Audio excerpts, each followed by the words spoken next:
Okay. They are infamous for their tattoos, for their violence, and for their ruthlessness. What makes this so unique is that they are the fastest growing gang and they do anything in order to get to their goals. They are the Mara Salvatrucha 13 or the MS-13. Now many of you probably are familiar with the Italian Mafia or the Crips or any other gangs here in the U.S., but this gang is actually one of the fastest growing in the nation, and it relates to me just because I'm Salvadorian, so I've kind of heard some personal stories about this gang and how basically, I mean, they're so violent and stuff. So I was really curious to find out why are they so intense and why do they do the things they do. So today I'm going to be outlining for you some of the characteristics about this gang and what their origins were, their membership, and some of their criminal activity. So first we're going to talk about how this gang was created. The origins really come from the 1980s during the Civil War in El Salvador. This was a really bloody civil war. This is when a whole bunch of immigrants came over here to the U.S., including my parents, because it was just such a bad time over there. There were two sides. There was the FMLN side and there was the guerrillas, and this is a picture of the guerrilla. And so the MS really started here in the U.S., but it's a result of that because they resulted from their warfare, the guerrilla warfare. That's why the name Mara comes from El Salvador, it's a street gang, and then the Salvatrucha part comes from the guerrilla because that's their main form of attacking people. And then the 13 part comes from 13th Street in LA since it was formed here.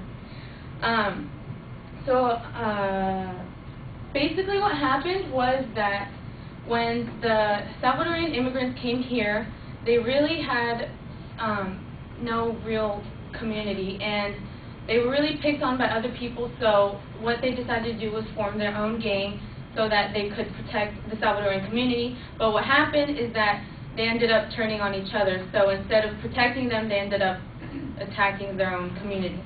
And then, according to the FBI, I mean, this gang has really spread throughout the whole U.S. It's in 42 different states, and there's about 6,000 to 10,000 members in the U.S. alone. Now, it's also in Latin American countries, just because when the people get deported from here, since they're illegal, they have to go back to El Salvador, and they have to travel through Mexico and all that stuff. So there's people in Mexico, Honduras, Guatemala, and other places that are involved in this gang. And it's also the largest gang in El Salvador, and it's the biggest problem for all of Central America right now. And so now that we know where it's originated, we can look at the characteristics of its membership. So who gets recruited? Oh yeah, and this is kind of a map of where they're distributed. So they're kind of distributed wherever the Latin American people really are. So like California, Mexico, Texas, and some of the East Coast. So we can really look at who's a member. A lot of times people are recruited when they're really young, like young boys mainly, just because in El Salvador there really are no opportunities, like after-school activities that they can really get involved in. So they have no choice but to get into this gang.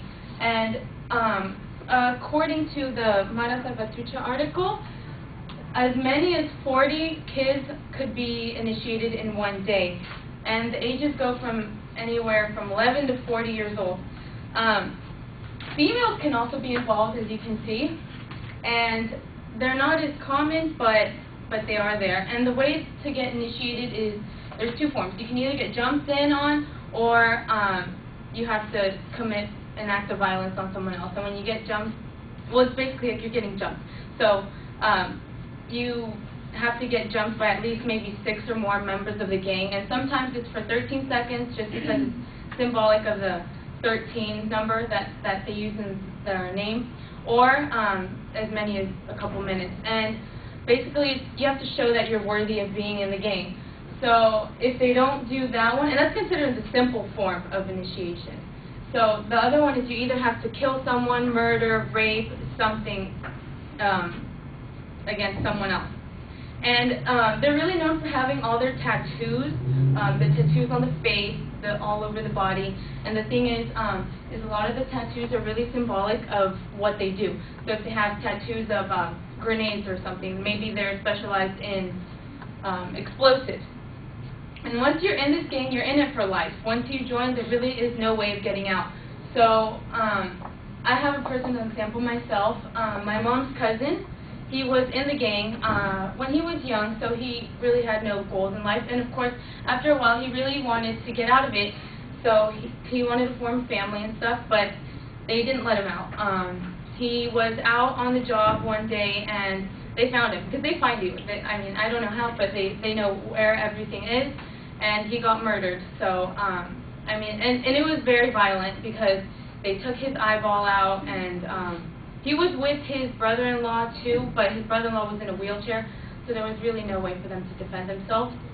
And it's really violent. I mean, they said that the only way to get out of it is to die.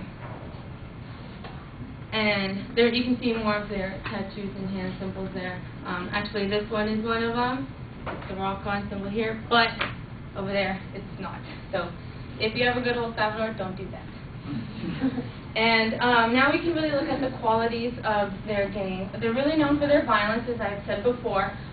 If they go into new territory, they make sure everyone knows that they're there. They might, I don't know, steal things from a store. I mean, they raid the buses, so if you go to El Salvador, you really can't wear any gold jewelry and stuff, just because if they get on the bus, you have to give it up. My grandma lost her wedding ring because she wore jewelry, and they raided the bus. And so once I mean, they're really chameleons, so when they get into a new territory, they make sure everyone knows that they're there. But once the authorities know that you're there, they try to get out there and try to hide themselves. They also really just want to intimidate anyone who is there. And since they were kind of known for being trained in their warfare, they like to use machetes or just try to be as violent and try to make everyone feel as much pain as possible. That's why they have like a lot of people getting decapitated or getting hands chopped off, and or like my mom's cousin getting his eye taken out. And it's just often really symbolic. So what we were thinking is maybe he saw something that he wasn't supposed to see, or I don't know, something like that. So basically, I've talked about the history, some of the components of the membership in this gang, and some of the criminal activity that they do. It's really becoming such a huge problem here in the U.S., but much more in El Salvador. It's very scary to go there now, but I still go just because I still have family there. But hopefully, you know, we can try to get control of this gang and make it a better place over there, because it really is beautiful. It's just a shame.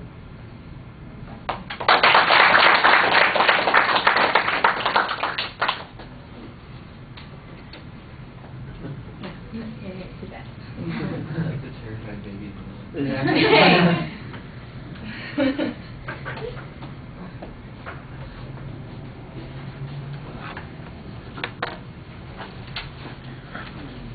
All right, Joanna, you did a very nice job at the start engaging the audience. You don't start by reading, you start by talking to us. And I think that sets a good precedent for the rest of the speech, because most of the rest of the time, although you look at your notes occasionally, usually it's only to get a piece of information or find a quick reference. You're not reading to us, you're talking to us and using the notes that way. And even though those cards are gigantic, you didn't let them kind of keep you from being engaged in the presentation. Hold them in one hand, you're doing gestures and all those kinds of things the rest of the time you're speaking, and I thought that worked really well. You also seemed to be pretty relaxed while you were speaking. You moved around a little bit to emphasize points. You stepped up to the images to point out things. You stepped back to sort of indicate a change in the subject matter. I thought that worked really well. You seemed to be looking at everybody in the audience not just scanning them, but also trying to talk to them. Occasionally, you're a little bit turned because you're making reference to the visuals on the screen, but I didn't think it was problematic. I thought that your voice had a lot of variety in it and projected really well, and you also paused in some good places. There were a few ums, but not so many that it was problematic, just natural sorts of things that people do when they're talking and they're not reading something constantly. They just have to pause occasionally, and instead of pausing for a second, you stick in that there. And that happens. It's not a big deal since, like I said, it doesn't happen all the time in the presentation. But you did a very good job. Thank you.